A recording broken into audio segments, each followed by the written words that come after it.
Hello, good evening. Welcome to Guns and Yellow Ribbons. We've got a lot to talk about. First league defeat at home. Trevor's not very happy. Andrew's not very happy. I'm not very happy. Enjoy the show. Welcome to another podcast by Guns and Yellow Ribbons. This is your Arsenal podcast by Arsenal fans for Arsenal fans. Enjoy the show.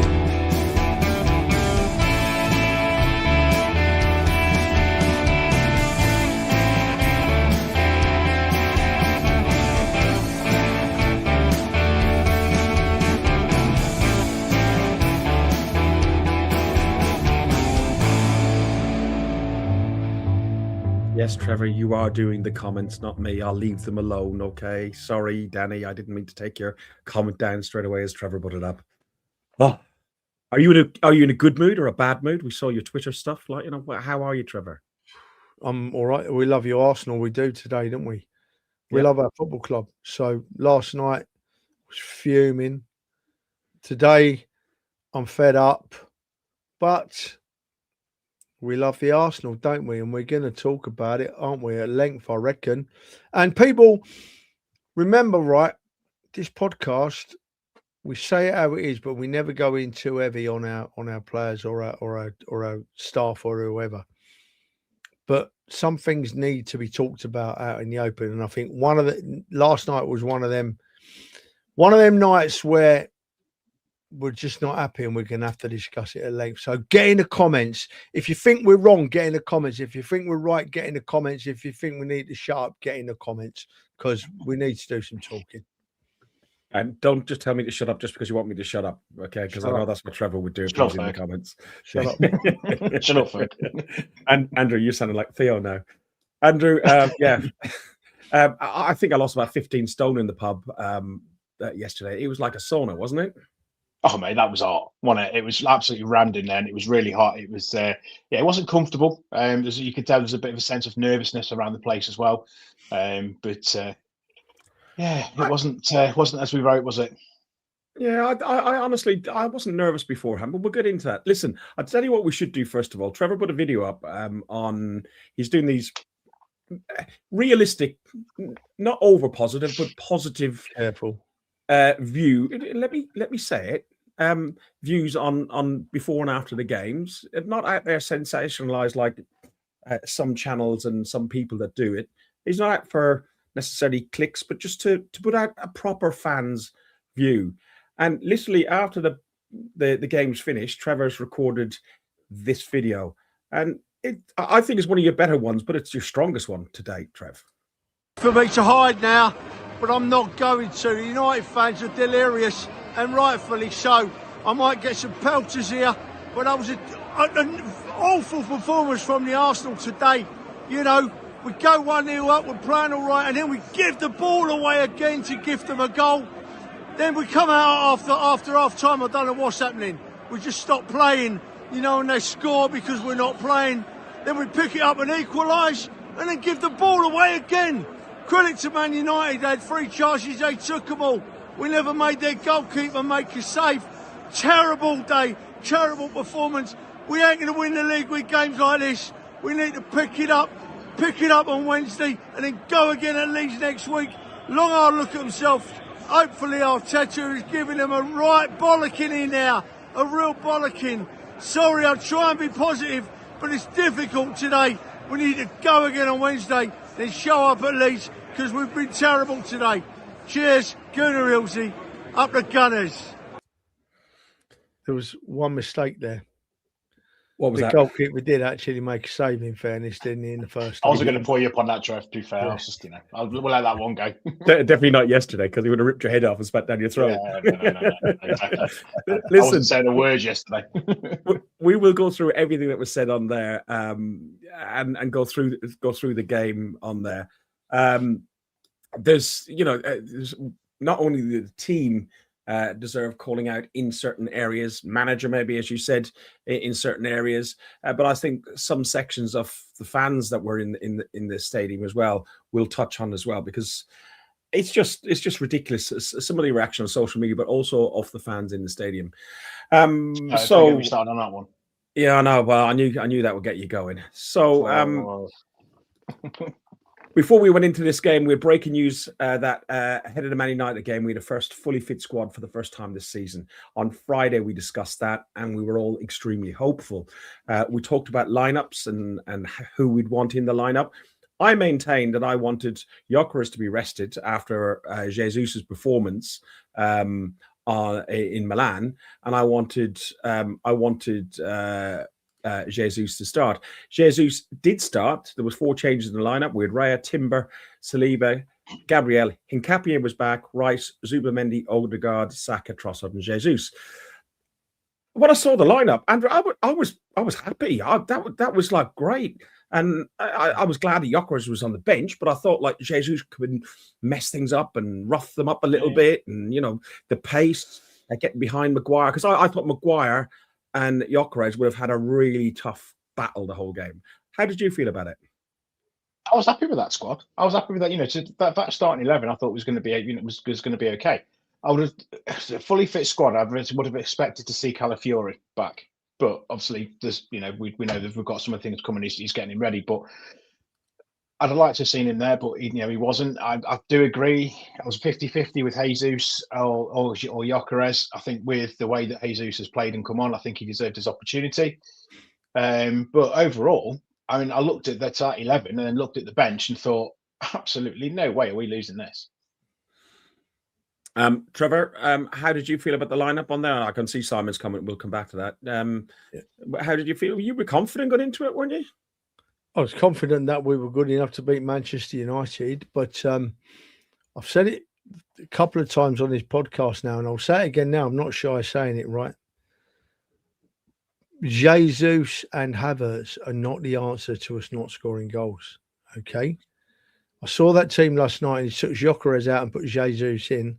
And although Jesus will tear around like a terrier, whereas Gyökeres tends to hug the middle of the park, neither of them scoring goals. I knew Jesus wasn't going to score us goals. Our goals had to come from somewhere else last night. I know Jesus scored two in the week against Inter, but that was an international team we were playing against who were a lot more open, who wanted to play football against us. But Jesus and Havertz, for me, are not the answer. And hopefully I'm proved very, very wrong. But at the moment, we've got serious problems up front. And we've got serious. And the only answer I can see to it is that maybe after looking at last night and looking at the performances of Odegaard and Eze, maybe Gyökeres really isn't getting the service he needs to score goals. I agree with you, Trev. I think the best comment I saw, I can't remember who put it, where I saw it from, but I think one of the best comments of the day is definitely that we look back to front. That basically we are way too risk averse. Way too risky at the back, making crazy passes, and at front we're too risk averse. We're not taking enough chances. I can't remember where I saw it, but it was spot on. Because you look at the way that we knocked the ball. Andrew, it might have been this one. It was Alan Alger on X, and I've asked his permission to use it because it was a spot on comment. And he said, "We're playing back to front. We're playing back to front. We're playing high risk passes at the back and low risk football up front."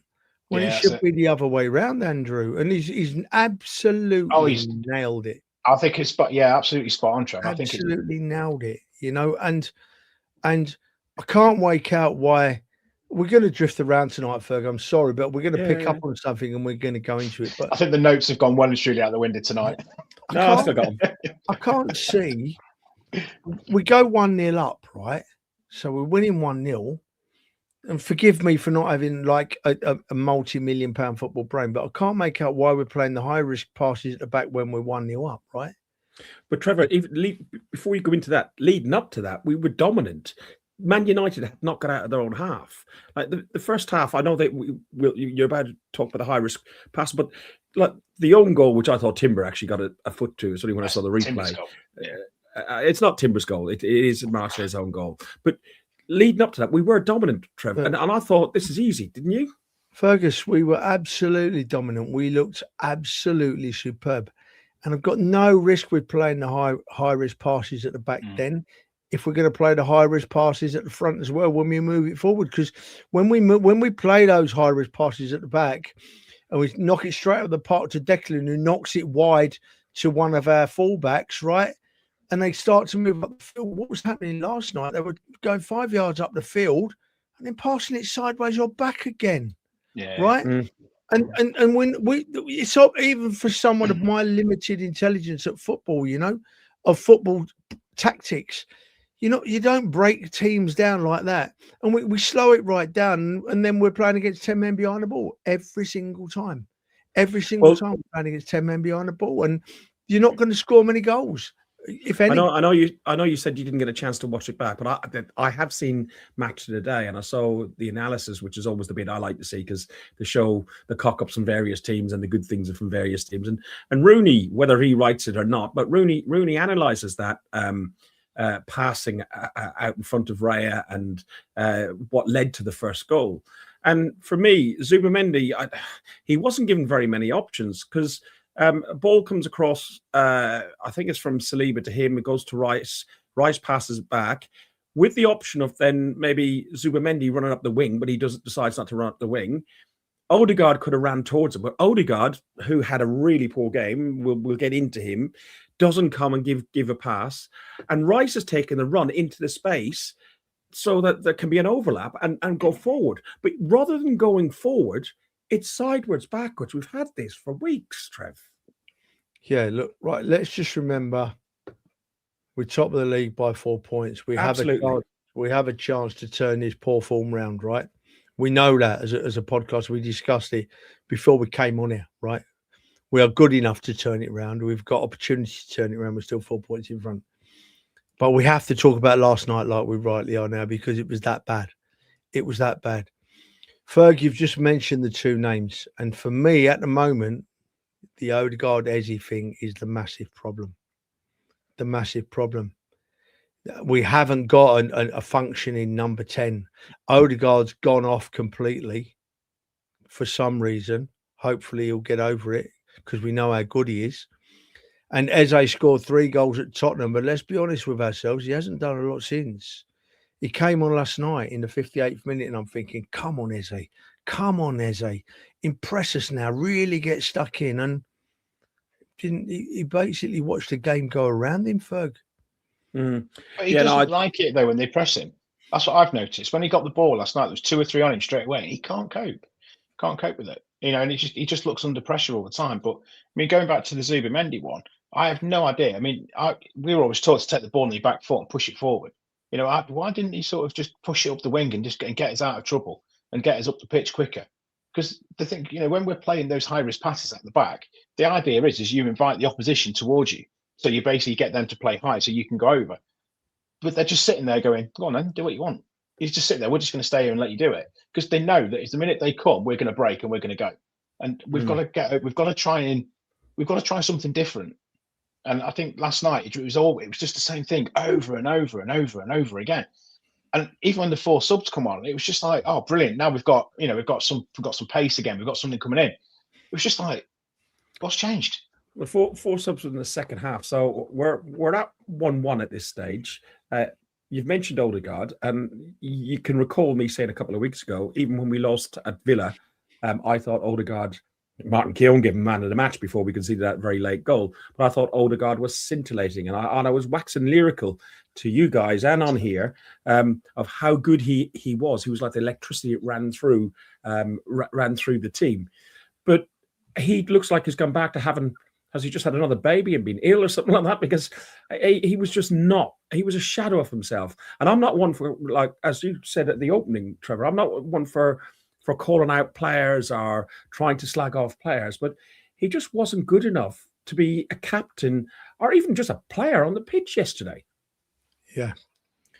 Just wasn't there. And I wonder whether it's, I'm not going to put the comment up, but Ronnie just said, when do we start looking at Arteta, and I think we're top of the league by 4 points. We have to keep making ourselves remember that, because after that, if that had been the first time you'd have seen Arsenal play this season and you didn't know the league position, you'd have thought we were bottom half. But we're top of the league with 4 points. I don't think we look at Arteta until the end of the season. I think we always have, though, Trev. We've looked at Arteta several times on this podcast this season and over the last few seasons. I've called out and said I've thought that some of his substitutions were wrong, or some of his timing was something. The Liverpool game earlier in the season, for example, Slot got the substitutions and turned the game in favour of Liverpool. up at Anfield, and we left our substitutions late. I will call out Arteta, but I still think Arteta is the man, and he's the man who can lead us to the Premier League and possibly Champions League and so on. But we do call him out, and I think we do look at him, but like anybody should be looked at. When it came to his pitch side game management, I didn't think he could have done much more last night. We came out after half time and we abysmal isn't too strong a word. We just stopped playing. And he noticed that and he made 4 changes in the 58th minute. And you're thinking, right, he's noticed this now. He's noticed this now. He's going to try and lift us. And then in the 75th minute, he did exactly what I was proud of myself because I called it a couple of minutes before. Bring on Madueke on the right, move Saka to the left, makes us look a different side. Right? Do you not think that's 10 minutes too late, Trev? I think he's brought 4 subs on and he's thinking I've got to hold one back. Just in case circumstances change. Yeah, that's exactly what I thought. Yeah, that was my line of thinking, right? That was my line of thinking. So I thought Arteta got his game management about as best he could last night.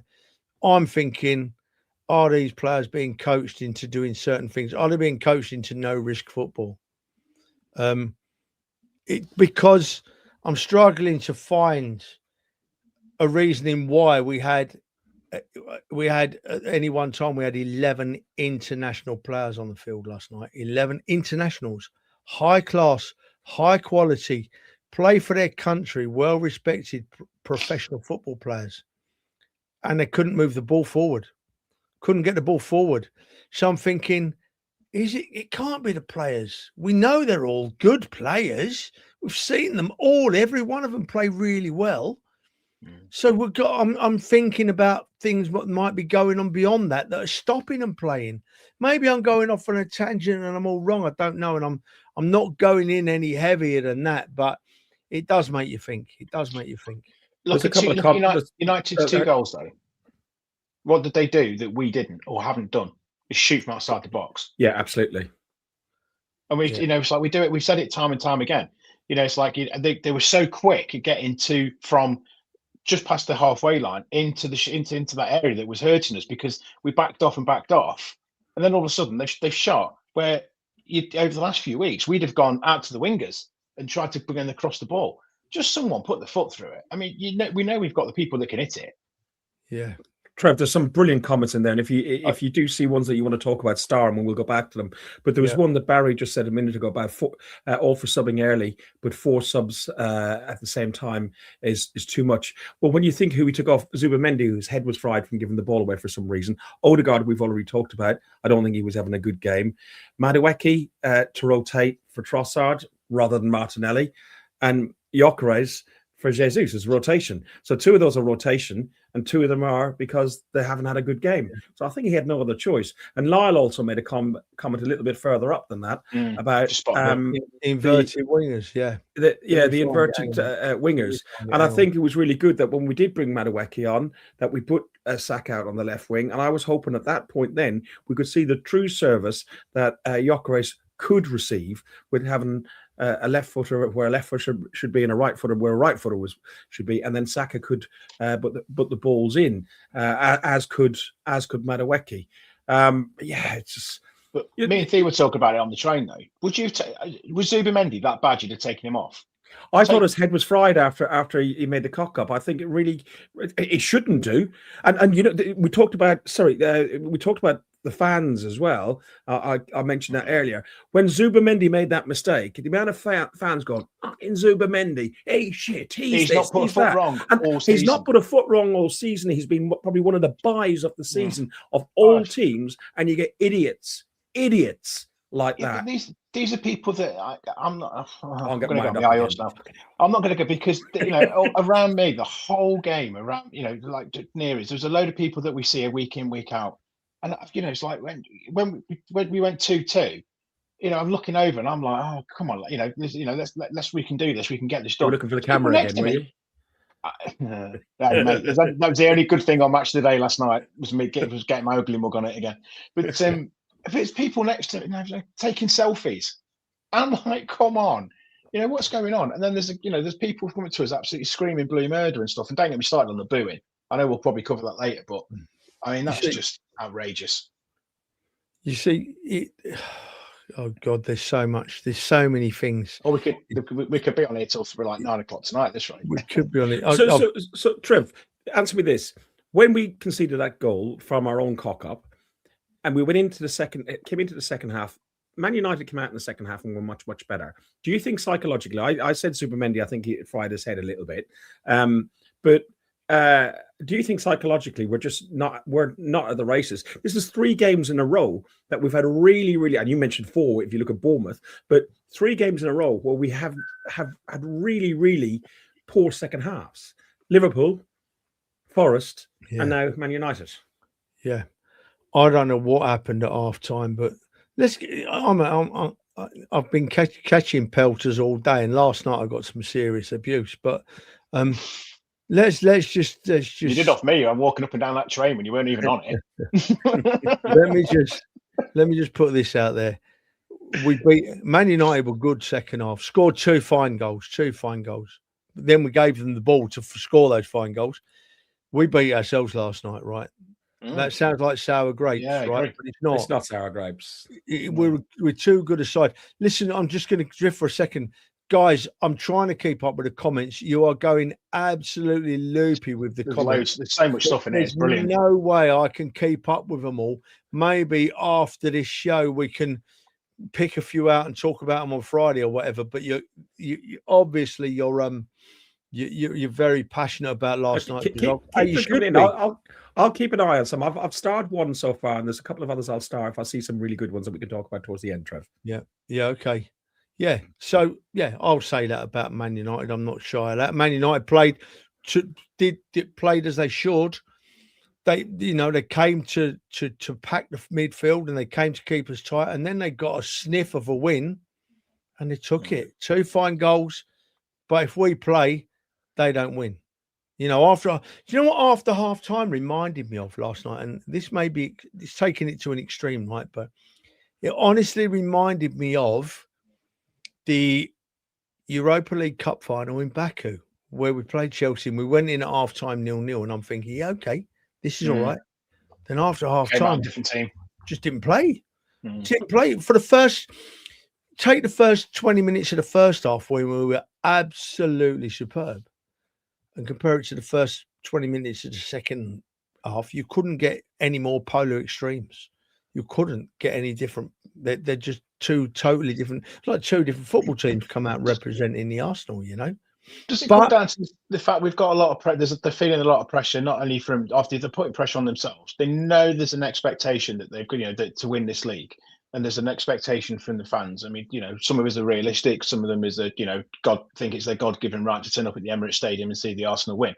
But it's come back to this point of the game against Chelsea for me now is bigger than what it has been 2 weeks ago, because we've got to go and win that game, and then we've got to go and win the final. We need to get that first pot over the line to actually get us to push on to other things now. Yeah, I agree. Maybe it's because teams have worked us out, eh? Maybe they know Saka's on the right, so he's going to cut inside. They can close Trossard down, maybe, and they know we're not going to move the ball forward quickly, so they know they can afford to lose the ball up the pitch, opposition teams, and we're going to give them time to drop 10 behind the ball. When what we should do is the opposite. We should have the likes of Odegaard, Eze, Saka, Trossard shifting the ball quickly up to Gyökeres or whoever's playing in the middle, and giving them an opportunity, and we've not done it. We've not done it for a few weeks now. Trev, sorry, Andrew. Trev, this is. I thought I said to you we might have to control Trev. I think it's you we need to control today. You're chomping at the bit. Who, me? Oh mate, I'm fuming. Don't get me started. I've been like this all day. I've been thinking about this all day. This is a really important point. Hang on, Andrew. This is a really important point. It's the time that it's taken for us to get, Andrew. It's the time that it's taken us to get the ball into the restart, into the opposition's half. How long we're taking to take throw-ins, corners. When we lose, when play stops, and we get possession of the ball again, we give United, whoever it be, enough time to reset and put their low block back in. Trev, how do we get round it? John, I'm glad you've said that, because I just said it in agreement with you before I see your comment. how we get round it is we play with a bit more bollocks and we move the ball forward quicker. As we said right at the start of the show, Perfect. we're playing high risk passes at the back. We can play them passes up front quick, and they're less risk, but we're not doing it. You said the other day, I call it side to side, you call it a horseshoe, Fergus. It's all the same stuff. The first thing we're doing is moving it from side to side, and we're giving teams time to drop behind the ball. Only in the last few weeks, I don't know what's going on. I'm really, really desperately looking at stuff, thinking, am I missing something? What's happening here? Because the last 2 or 3 games, 3 or 4 games, we've just not done it, you know. And the only, could be a great answer that teams have worked us out. But that's literally what I was going to say about, you know, there's a couple of times when Ray had the ball yesterday and he got hold of it, and he's like, sometimes you think he's going to give it a good whack up the field and we're going to run onto it. Yesterday it was like, no, stopped, and he's rolled it out to the back and we've built up, and all it's done is given United a chance to get back in formation and get back into where they need to be. It's just not quick enough. And if we go back to where we were a few weeks ago when we had Noni and we had Eze, or we had Saka on the wings, my God, those lads were getting hold of the ball and they were gone. We were up that pitch quicker than anything. Noni is more direct. I find. I remember you saying when we first signed him in comparison to Saka. Whilst Saka's a great player, I think, you know, he's not having the best of seasons. He's had better seasons. I think that's probably because he's been overplayed over the last 3 or 4 years, and he's still a young lad. But Noni comes in that little bit sooner and runs towards the penalty spot where Saka has a tendency to go to the 6-yard line and then talk about coming in. Anybody recall when, I think it was Saka, had the ball and it could have been clearly put back onto the penalty spot and the shot was taken, but all of a sudden the ball goes out to the other side and I think Rice picked it up and then it came back and recirculated around again. It's just really, really a struggle. But we're trying to score the perfect goal, isn't it? So we've gone back to where we are, trying to get those lovely tap-ins that look great. But you know what? Give me a 19-yard screamer into the top bins any day of the week. Oh, we got 2 of those on Sunday. But unfortunately, they're against us. You know better than anyone. The region I look after whenever I look is the Northwest. I worked all day. I've had it today, and I've had pictures of goals going in and videos. And I'm just like, I'm sick to death of seeing them. And I cover London and the Southeast, which has got more Manx than Manchester. So there you go. I got it as well. Fair point. And 2 of my brothers are Man United fans. Listen, we have to give credit. We have to give credit to Doku and Cunha. There were really, really good goals. After we gave them the ball. Yes, we did give them the ball. They've taken them well, but we've let them have them, haven't we? Yeah. But we also have to praise Mikel Merino, the Swiss Army knife of a footballer that you can put him on and ask him to do anything. You know, if Raya gets injured, I'm sure he'll put him in goal. God forbid, please don't let that happen. But yeah, but Mikel Merino's equaliser on the 84th minute. He's just in there, and he's in everywhere, Trev, isn't he? Yeah. Do you know what, Ferg? I don't. It's just. Yeah, no, I wasn't overly impressed with the goal. Merino tapped it in, but anyone could have tapped it in.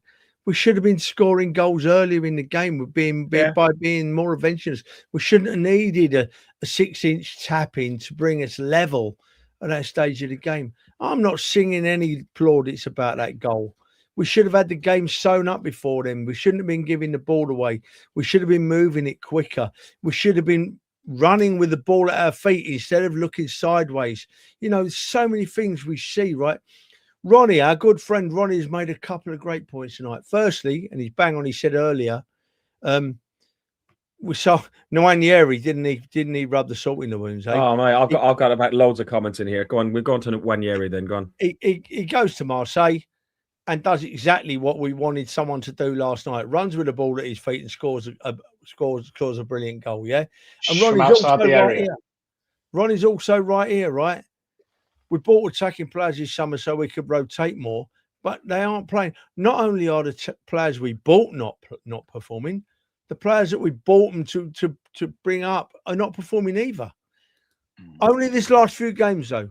I've got to keep stressing that, you know, we fell off somewhere and we've got to climb back on. And I don't know.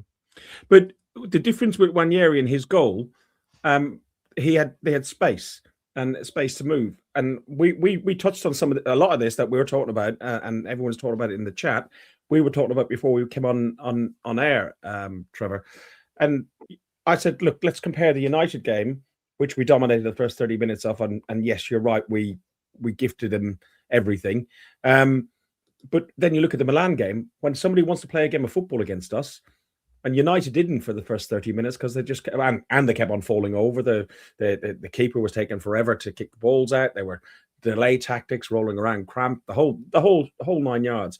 But when we played Milan, we can score goals. And Ranieri in the French league had loads of space for Marseille, and he runs up and does exactly what we're asking of Gyökeres. And is it the way that we set up and the way we play, or is it the opposition and the way they know to not give us space and do that low block that's stopping it clicking? Because I have not seen us play beautiful flowing Arsenal football for a season and a half. You know, when Gyökeres gets the ball up top now, he's on his own.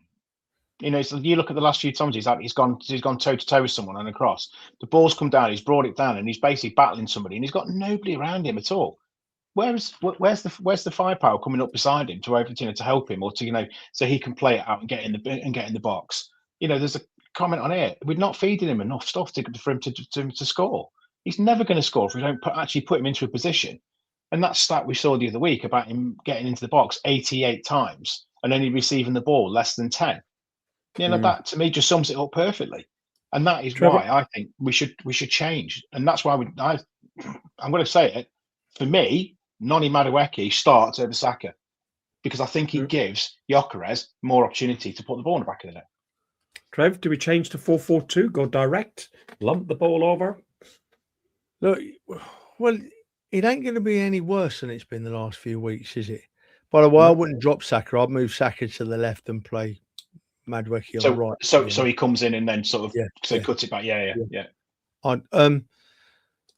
No, Simon's just put a comment in there. We know all the problems. So what's the solutions? I mean, if we had the solutions, we'd all be football managers, Simon. So mate. We're fans. We're here to talk about the problems. We pay people lots and lots and lots of money to find the solutions to those problems. I honestly think if you get right down to the very root cause of it, we play a certain way. We don't seem to be able to change. We transition the ball very slowly, if at all, and teams have worked us out, and we can't beat them. And as Man United showed last night, if you get given the ball by the opposition and you move forward quickly and you're willing to take a shot on target, you win football games, because they scored 2 goals just like that last night. We don't do that. If we win the ball where Man United won the ball last night, where couldn't you got given the ball? If we win the ball there, 99% of the time we look up and play it wide, or we play it sideways, or we play it back a bit, instead of running onto it like he did and smashing an unstoppable shot in the net. That's the problem, I think. We're not transitioning because our players are not playing well enough to transition quickly, I don't think.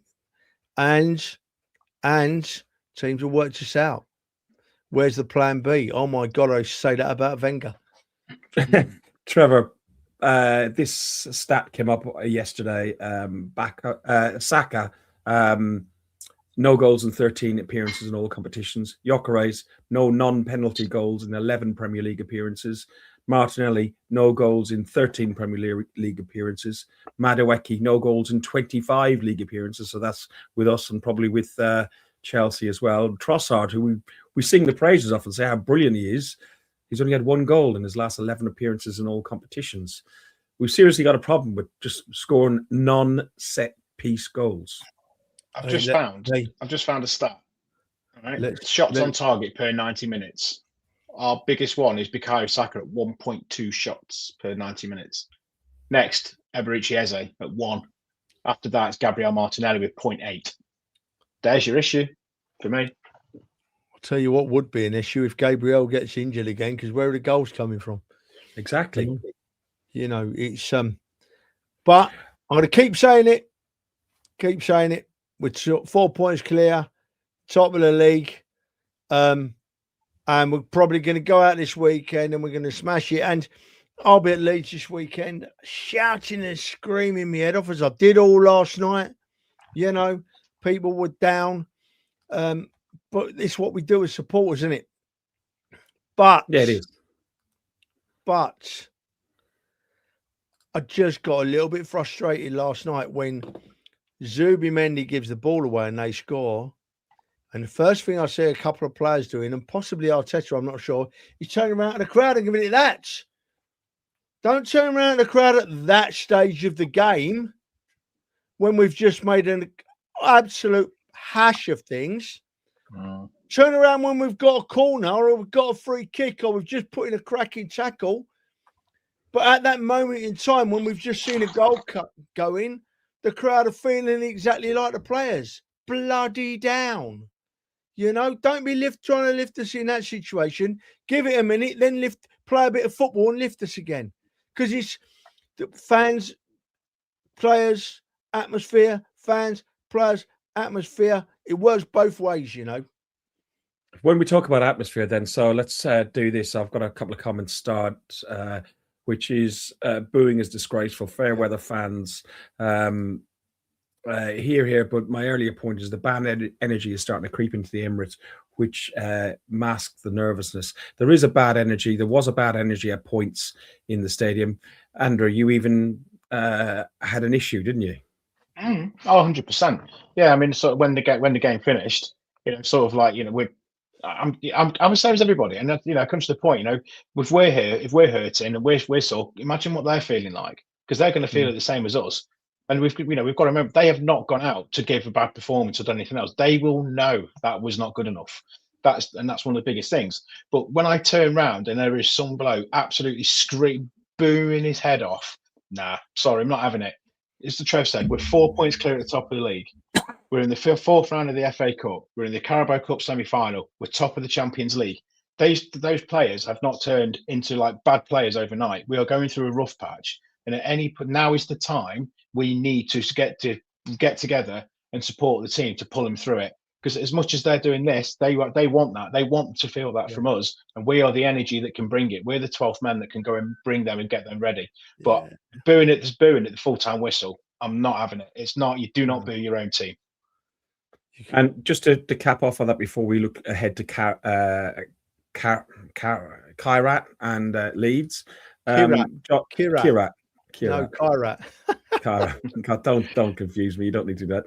And look, John Matthews, the voice of reason. I still think we'll win the league. Never give up. Fed up with all the negativity. We're top for a reason. Hilsey.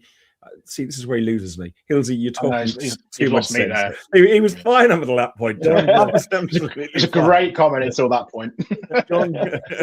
John's a great man. Great man. Wonderful singer, by the way. Look him up on social media and you'll see he's sung some wonderful, famous songs. Seen him on Top of the Pops, looking much younger, John, I might add, on Top of the Pops. I saw you the other day, mate. But listen, Andrew, you're exactly right. You can't boo the team you support. You know, it's well, I can't anyway. I can't tell people what to do. Everyone pays their money, but it's not good booing it. Not good at all. But it's interesting you boys mentioned the atmosphere, right? Interesting you boys mentioned the atmosphere because normally Man United, the fans are just up for it anyway. But even on the concourse last night before the game, it just seemed a little bit subdued, didn't it? It was quiet. I was expecting it to be a bit more rugby. It just wasn't. Just didn't get going, did it? Right. Try and take this the right way. But there wasn't an awful lot of. There was our bunch of familiar faces. There was pockets of bunches of familiar faces, but there was an awful lot of non-familiar faces. Of course, you see loads of half and half scarves and stuff for. At Premier League games now, which I don't understand, and clearly people don't understand the rivalry between Arsenal and Manchester United over the years to buy a half and half scarf for that, no less than for a Tottenham game. But yeah, it didn't feel the same on the concourse, and I think that spilled on. As I said, I wasn't nervous before the game. I was quite confident. I thought it would be 3-0 or 3-1 to Arsenal. Mind you, I did get annoyed with my brother. I popped around to have a coffee around my brother's before the pub opened.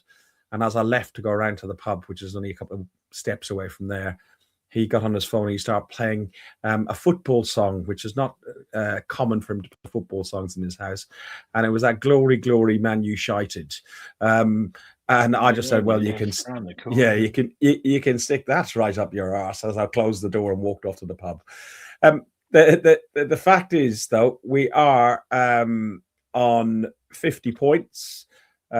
We're I think we're 12 points better off than we were this time last season. So we have turned 6 draws into wins. It's still positive. Kairat next. We've got to be positive, haven't we? Unless we've got to be. I know we've not laid in, have we? But we've aired our frustrations this evening. But we're still in a great place. We're still going to great places, and we're still going to do what we need to do. And it's like, it's we just need to support them and push them over the line. Well, you know what it is. We just had a good talk, and it's always okay to talk. Here, we're having a mare of a day because we're fed up about football. But if things are getting heavier for somebody, and you need someone to listen to you vent, and it's not about Arsenal Football Club, it's just about your life, and you just need a shoulder. Andy's Man Club, they're on 7 till 9 on a Monday night. It means you missed this show. But you're getting some help or getting some support. Go to andysmanclub.co.uk. If you're going through a storm or just been through one, reach out. It's okay to talk. Yeah. And do you know what? I just want to expand on that a little bit, Ferg. And if you're people watching this show, I would think wouldn't do it, but there are some people. If you decide to put a nasty comment online about someone, talk about their teeth because their teeth are brown, or talk about their appearance because their ears might be big. You'll have a laugh, but it'll only be you laughing because you're the sad one typing it into your keyboard. Just think about what kind of effect that might have on someone's mental health, because you need some help yourself. Fortunately, I'm a thick-skinned person, but God, I got some serious crap on social media, and I'll keep doing it, because as long as the ranting meltdown drama queens keep posting, so will I, because I will always put the other perspective. One bloke, listen, boys, listen, right? One bloke that gave me grief about my video last night was an old Chelsea fan, right? And he was talking about if he ever does that, will his mate shoot him, blah, blah, and this and that. And then so I thought, well, I was on the train. I knew Andrew weren't coming to say hello because he was on a different train. So I thought, I'll have a look at this bloke's profile, right? And all he'd done all week is post voting polls about what record is best, music on social media. And I thought, Jesus, you're having a go at me for putting a passionate post about my football team. You need to take a good look at yourself. Some of you out there that are trying to be clever are far from clever, especially the one that got dissent and decent mixed up last night. He wanted to tell us we were on the descent, and he actually put decent, so he put we were. That's like something I did. Are you sure that wasn't me at the keyboard? I'm no, not. If it had been you, I wouldn't have waited that long to put it out on social media. Henty goes, just a question. Usually we hear match-going supporters are the better ones. I'm from abroad, but we did hear boo from the stands yesterday. Is there too many foreign fans in the stands? Henty, no, there's not. Arsenal has always had, and most of the, like Man United and Liverpool, Everton, Leeds, have an international following. There's a huge following in Ireland for all of those teams that I just mentioned. Huge following in Scandinavia. For most of those teams, and the more modern Johnny-come-latelys of Chelsea, Man City, and so on, they're having the following. The game is different than it was years ago, but even years ago there were overseas followers. It's just the Premier League is an international it's an English competition, was an international audience, and it will attract people.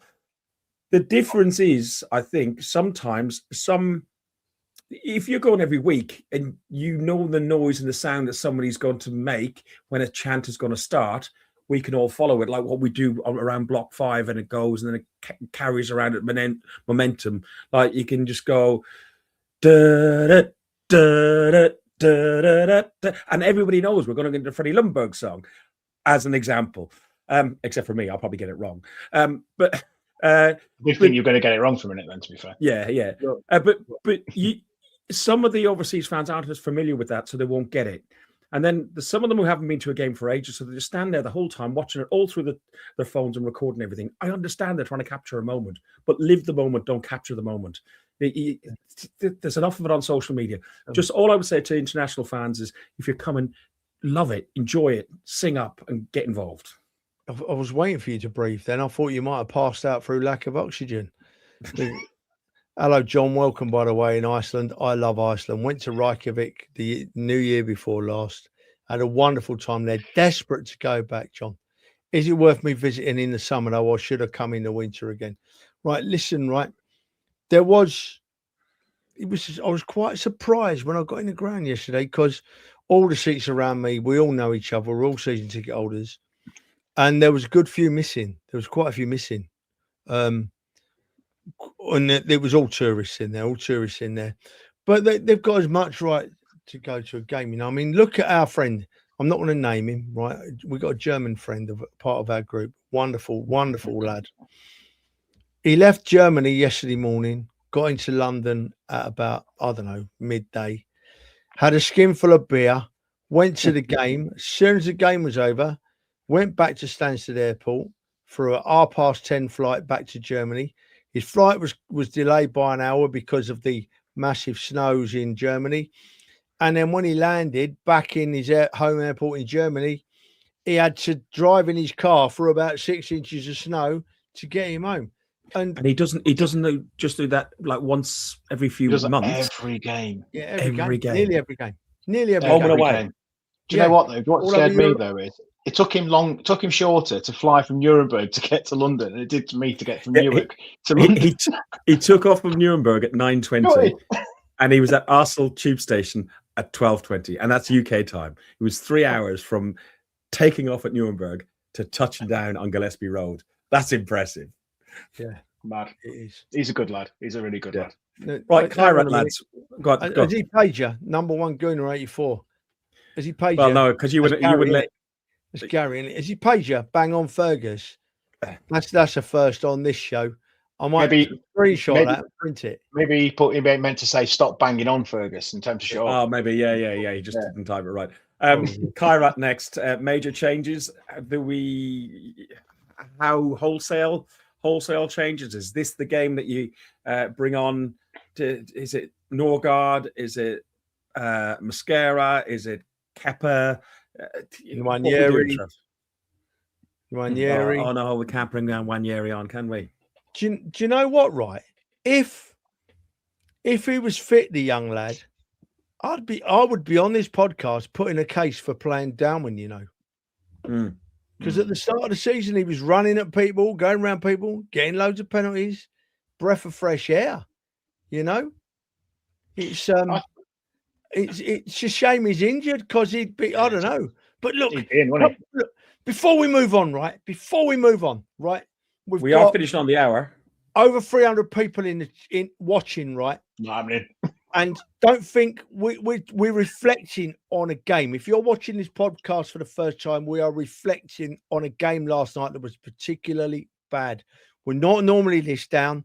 We're going to pick it right up now, right? Because we're still top of the league, as I said before. We're still 4 points clear at the top of the league, right?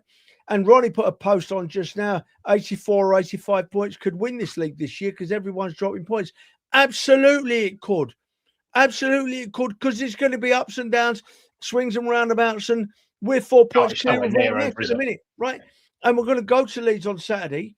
I'm going to take my life in my hands because, you know, you have to run the gauntlet a bit with them Leeds fans. Every time I go there, they call me a Cockney banker.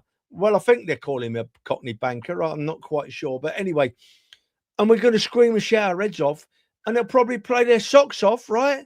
And all will be good. We'll all be happy again, and we'll all be smiling again. Come on, you Gunners, eh? And I'm going to do another smiley video, not an horrible one from last night. And then I'll take pelters for that. And then in a few months' time, I'm going to go and get my teeth done because these few people on social media keep mentioning my bad teeth. But when I left my teeth done and they're all shiny and white, the same people that were giving me pelters for having white teeth, I won't be able to win. You know what I mean? And while we're talking about it, right, there's got to be a rule change. It's got to be a rule. Goalkeepers, right, are taking too long over spot kicks. And I'm talking about Raya as well when we're away. I'm not picking on any goalkeeper. Goalkeepers at the moment, right, taking spot kicks. They're cleaning their boots, right? Then they go and have a drink, right? Then they scratch their ass, right? Then they pick their nose. Then they light a cigar and smoke it before they kick the bloody ball. If we've got an 8-second rule for this one in their hands, it should be an 8-second rule for putting it on the floor. Right, they never took 8 seconds before the rule came in. Trev, the thing is, there's a lot of the times where he's got the ball and the referee's told him to wait, and the referee wasted more time than the actual keeper did because he's walking back up the pitch and then he blows his whistle and then gives him the 80-second rule. I must admit, the referee on several occasions was gone 5, 4, 3. He was counting them First down. time I've seen that. It was once last night. Once last there was night, more, he held the game more up than the once. referee by running back. And if you've only seen the referee go 5-4-3 once, Andrew, you want to clean your glasses and start watching the game because it happens in every game. Watch them. Oh my God, I can't believe I'm not watching. I'm not watching the referee. I've got no interest in them, mate. Why am I on a doomsday, podcast with these people? Hey, talking is we've had holiday advice and everything from you tonight, Jeff. We've had the full works. We need a point. We need a point to secure top place in the Champions League phase, which guarantees us every game through to the final as home as a second at the second leg. We know there'll be changes because there needs to be changes. Or do you make some of those players go out and face the music and play? I think it's an opportunity to rest players and rotate players. I would have 7 or 8 changes. Andrew, who are you going with? Rice and Marino are out anyway because they're on second yellow, so they're suspended anyway. Yeah. Thank God. So that's fine. I would be putting Norgard in. I'd be putting Kepa in. I'd be giving Ben White another run out. I'd be putting Mascara in, Hincapié. I'd put Gyökeres up top. I would, because even if he can bang a hat-trick in against them, it might just work. It might just give him like that fire. But if he gets the ball, but do you know what? Wouldn't it be interesting if we go and put 5, 6, 7 past them with Noni Madueke on the wing and he keeps feeding him into the penalty spot and he puts them away? That's going to give him something to think about. But we've got to take into consideration the opposition we're playing. But for me, rest. Equally, the opposition, Trevor, could just come along and sit 11 behind the ball, and then we're struggling to get one. We only need a point, but that would be frustrating as hell. Can you imagine social media then? Oh yeah, trolls will be all over us if that happens on. Trevor Campbell, you can't answer a question and comments. I was trying to do 3 things at once. My left hand's writing in my book. Fergus is a knob. My right hand's looking at the comments, right? And I had no hands left to talk with, and I have to use my hands when I talk, don't I? There. Yeah, Barry's put a lineup. Right. Kepa, White, Mascara, Hincapié, Skelly, Norgard. Well, firstly, right, we should think about playing 3 at the back with Mascara in with Gabriel and Saliba, right? We should play 3 at the back. Miles Lewis-Skelly needs to be pushed up in the midfield because he's about the only player that runs with the ball at his feet. No, right? I agree with that. Norgard, I've loved since day one. And if Ferguson says anything, I'm going down to where he lives and squaring him up straight away. I appreciate Norgard.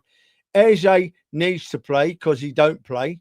Odegaard and Eze in the same side? Wow. Who knows? Can you put that team back up or what? Right. And the rest. I thought he got rid of all of his frustrations. Forwards could no, he's got wound up. It's not frustrations, right? It's not frustrations. There, look at Ronnie here. Marley Salmon should play. So let's play 4 centre. I just put that up, and then you chucked your toys out of the pram. Bloody you cut me off. You were rude. I was talking. You cut me off. That's my job. What's the matter with you? If I don't cut you off, we're here till tomorrow. Unbelievable. I want to know what high-pitched voice you went into then, Ferg, mate. I mean, only my dog started squealing. Nancy's barking downstairs now. And so I'm fed up, right? I'm going to put my favourite album on when we finish here. The Lucky 13 Shades of Foul Dunican. There. I'm going to play. Oh, you don't have a John Matthews one? John, that's disgusting. Hey, should we want John Matthews record on straight away? John's on my earpods playlist, right? So don't you worry about that. Right, Don't you okay. worry about that. And John was around. John was around after vinyl, I think, just after vinyl. Probably John's best on a cassette player. He's going to batter me if he sees me, but yeah. Guys, we got Kyrat, then we got Leeds. Leeds is a massive game. Brief thoughts on Leeds, looking ahead to Leeds. I know we'll do it on Friday, but brief thoughts on Leeds, Trev.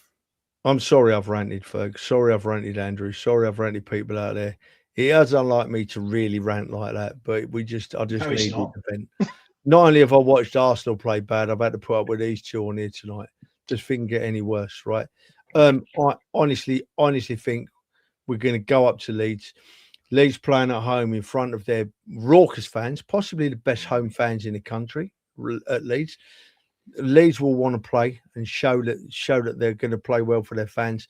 And if they do, we'll beat Leeds. We'll beat Leeds. Andrew, thoughts? You might even be going up to... are you going up to Leeds? I'm 50-50 at the moment. We'll find out later on. Negotiations are underway. Negotiations are underway, yeah. Or as Son has certainly said earlier on, he said, mate, that conference getting bigger and bigger. Jules, can I go out to play on Saturday? You can't talk. You can't talk. You can't talk. You're just as bloody bad. I'm all right.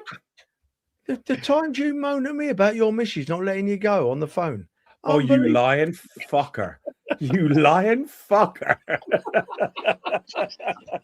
Oh, I can hear Jack coming up the stairs now. She's stomping up them stairs. Sorry. Oh, dear. Trevor, I'll tell you what. We have made ourselves laugh at the end, haven't we? We always were. Right. You two, we've all had a vent. I've ranted more than I should have done. And I'm sorry for that, people. It's not my thing. The reason I do my videos is because people rant too much. So it won't happen again. I do apologise for that. I've enjoyed this, boys. We needed, hopefully, we've had that many people in the comments. Hopefully, we've all had a little vent, right? And we'll wake up in the morning and Man United will be gone and our Matty will be coming and that will be our priorities. Hey? I'm pressing the button. Do you know what though? Last night on the train, this will make him then. So obviously we're on the train looking for him, and Trev's on a completely different train after you told me he was on that one. We got collared by the train manager because we were walking up and down the train trying to find him in first class, and you knew we shouldn't have been in there. And I was like, he says, "Boys, can I help you?" So I told him, I said to him, "Look, we're looking for our mate." He said he's in Coach M, and I'm reading the text message that he's sending me. Anyway, he says, "What does he look like?" I went like that. I said, "Looks like that," and he knew who you were. He was like, "Oh, I know that guy." He said, he's the Arsenal fan, isn't he? I said, "Yeah, he does the podcast and stuff." And he's like, he goes everywhere. And I was like, oh my God. Even you and Eleni, I know who you are, mate, everywhere. Listen, sorry. We need to, just to allow for the size of Trevor's head, we need to expand the screen. Because if Donna's watching this, we had one the other day. I was walking down the street with her and I got, "Are you Ilzy?" And I went, "Yeah, of course I am. Yeah." And I had a lovely chat. I love chatting. You know me, I love chatting. And Donna she don't know what to do with herself. She don't know whether to be angry or laugh or what. It's something, you know, I can't help it. I can't help it. Did she have that face like she did when you got back from Chelsea? Yeah. Yeah. The thunder face. The thunder face. You're pressing the button.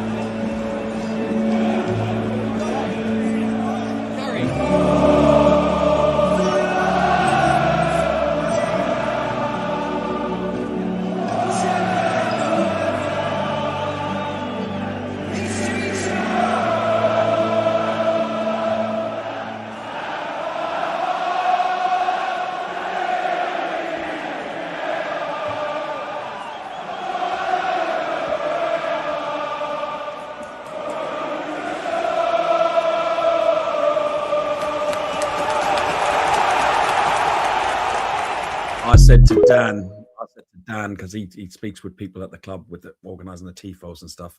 I think it's so much more impressive when they start with the music and then turn it down and let us just sing, because it just proves we're not Anfield with pipe music and everything else. Princess don't like that. Princess is in the house and she don't like that. Tough.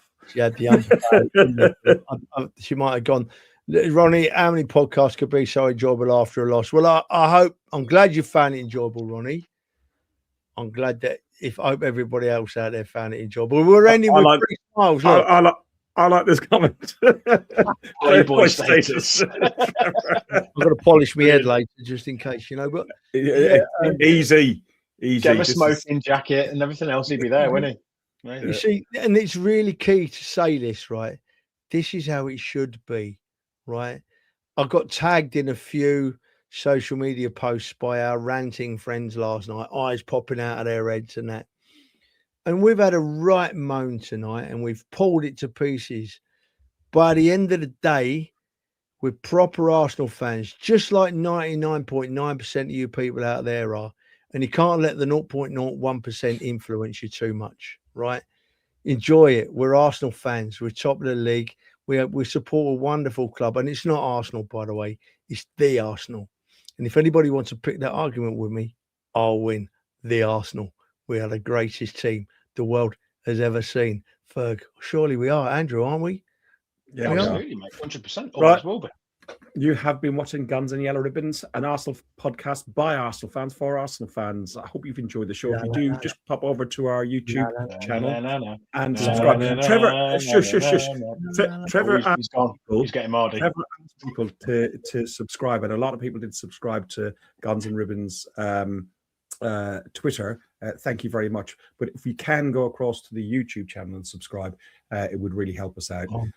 Thank you, everybody. I hope you enjoyed the show. Oh, God. How's Lydia? Right. Did anyone see Lydia that came on my comments last night? If you've not seen, right, my video. Yeah. No, I've not seen this, but I've seen a few group chats, and I think Theo would like Lydia. I'm going to say no, wow, Lydia was a bit of a shock. She made me laugh. It was a bit of a shock. Lydia, just don't go too near a radiator, sweetheart, because you will probably melt. All right. I think she plays 2 up front, doesn't she? On that note, you have been watching Guns and Yellow Ribbons, an Arsenal podcast by Arsenal fans. Up the Arsenal, Fox Spurs. Thanks for listening to Guns and Yellow Ribbons, an Arsenal podcast by Arsenal fans for Arsenal fans. Follow us on Facebook at Guns and Yellow Ribbons or Twitter at Guns and Ribbons. And remember to rate and review us too. Up the Arsenal.